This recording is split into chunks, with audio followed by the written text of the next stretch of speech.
Alright lads, how you doing?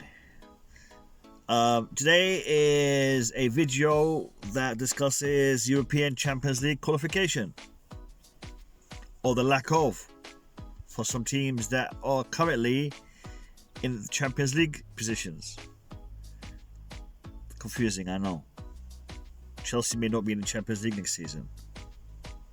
Bear with me. That's the topic that we're going to be talking about in this video. I'm going to be addressing some other topics. Gary Lineker's tweet about Coutinho, and I'm going to also be addressing Ashraf Hakimi and his situation. Before I get into all of that, please subscribe to my channel, give this video a like, comment on the video, share it, share my video. And I want to ask you something. Is this the first video you're watching of mine? If it isn't, have you subscribed? Because if you haven't subscribed and you're continually watching my videos, why? Support my channel, help me out. I'd appreciate you helping me out. If you are watching my videos, please subscribe to my channel to help me out. I'd appreciate that. Thank you. Now let's get into the video.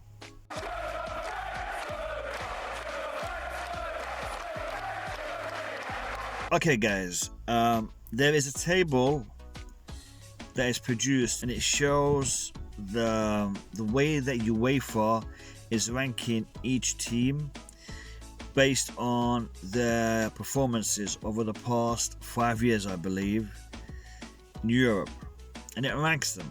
It ranks every team in that league, and that table may be used to decide who qualifies for Europe. Who qualifies for European competitions next season. We'll put the table on the screen now. Okay, now this is the table.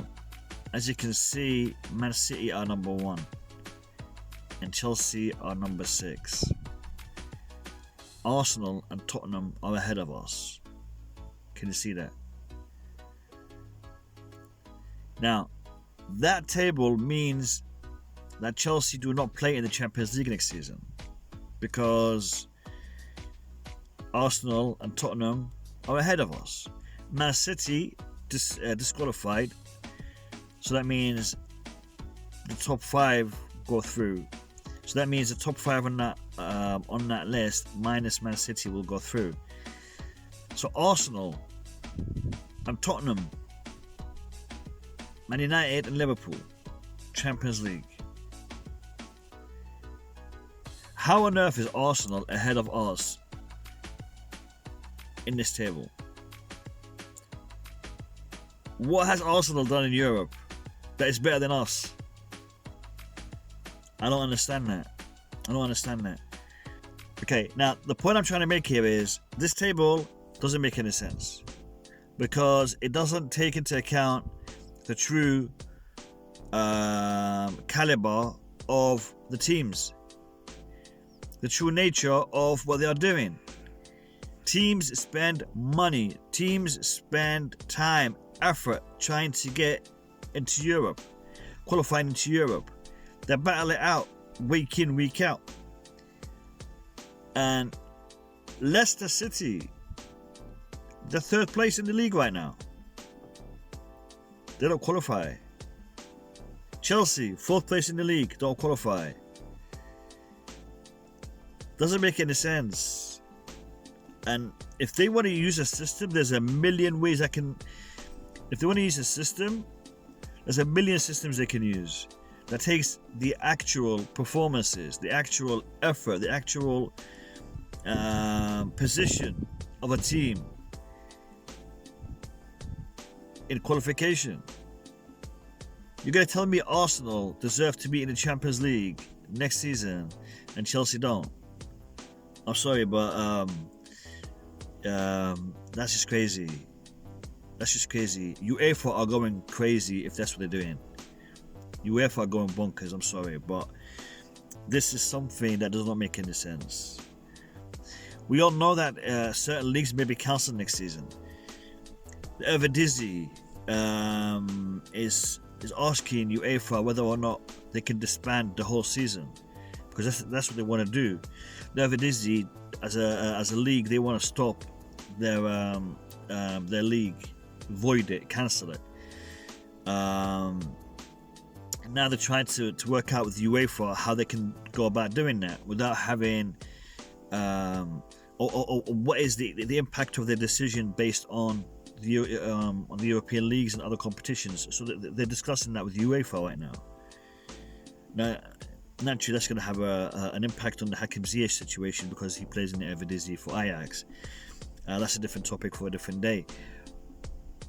But it is looking like leagues are going to be cancelled. And if that is the case, and UEFA does decide to use this table for the respective countries, it's going to hit the fan, lads. It's going to hit the fan. And I'll be honest with you, if that's the route they're going down, things are going to get ugly. Things are going to get ugly. Fans are going to be disheartened. Sponsorship deals, player contracts, player transfers, all of that is going to go up in the air, and it's going to go mental. It's going to go mental. So we need to keep an eye on this and hope that doesn't happen. I mean, I know a lot of you mans are being quite vocal about this on Twitter. Keep doing that, guys. Keep doing that because this can't happen. Arsenal can't be in the Champions League and we get pushed aside. It just can't happen, man. So just wanted to raise that point with you guys so you're aware of it, because some of you may not be aware of this. Now, Gary Lineker, he said on Twitter that he thinks the rumours of Coutinho being offered to Chelsea are rubbish, or just a bunch of breeze, basically. Doesn't make any sense, etc., etc. I mean, yeah and no. I agree with Gary Lineker that a team like Barcelona is not going to go and say, "Hey Chelsea, do you want my player?" "Hey Arsenal, do you want my player?" They're not going to do that. They're not going to do that. They're going to say, Coutinho is available for a transfer. Coutinho is transfer listed. Now his agent, Coutinho's agent, is going to be talking to clubs like Chelsea, like Arsenal, like wherever Coutinho is interested, because the way that a player gets a transfer to the club that he wants to go to is through his agent. So yeah, in the media it might be reported incorrectly that Barcelona are offering this player to Chelsea, to Arsenal, etc., etc. But it might be done indirectly, not by the club but by the agent. So for Gary Lineker to come out and just rubbish that whole claim just like that, I don't know, man. I don't know. It just doesn't make any sense to me. It is what it is. I don't know. Anyway, all the best to Gary Lineker. Can't wait to see him back on Match of the Day, commenting on actual football games that he knows something about. So, yeah. Cheers, mate. Cheers, Lineker. Anyway, guys, Achraf Hakimi, his agent today spoke out and said that there are talks currently going on with various clubs regarding the transfer of Achraf Hakimi. The player is weighing up his options. There is still an option that he may stay at Dortmund. Dortmund may buy the player. The option that he is able to go to Real Madrid and have a first team role is also available. Achraf Hakimi has talked with a lot of respect and a lot of admiration for Zinedine Zidane, and the fact that he would love to get his opportunity to prove himself at Real Madrid. Who wouldn't? That being said, a move in the summer is on the cards, so he could move. He could be transferred to a different club, and there are approaches from other clubs for the player. So make of that as you would. That's what I'm hearing. That's what I'm hearing. I've made a couple of videos about Achraf Hakimi. You can have a look at them. You can check them out. But I think that he would be a player that we'll be looking at quite seriously. I don't think we'll be looking at Achraf Hakimi as a replacement for Reece James or Azpilicueta as the right back, which is Achraf Hakimi's main position.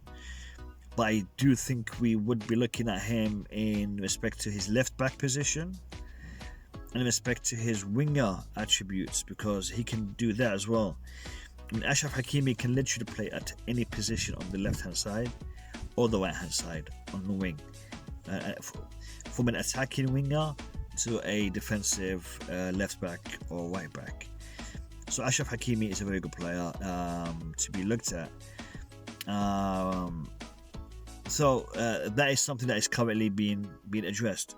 So I just wanted to put that out there for you guys as well.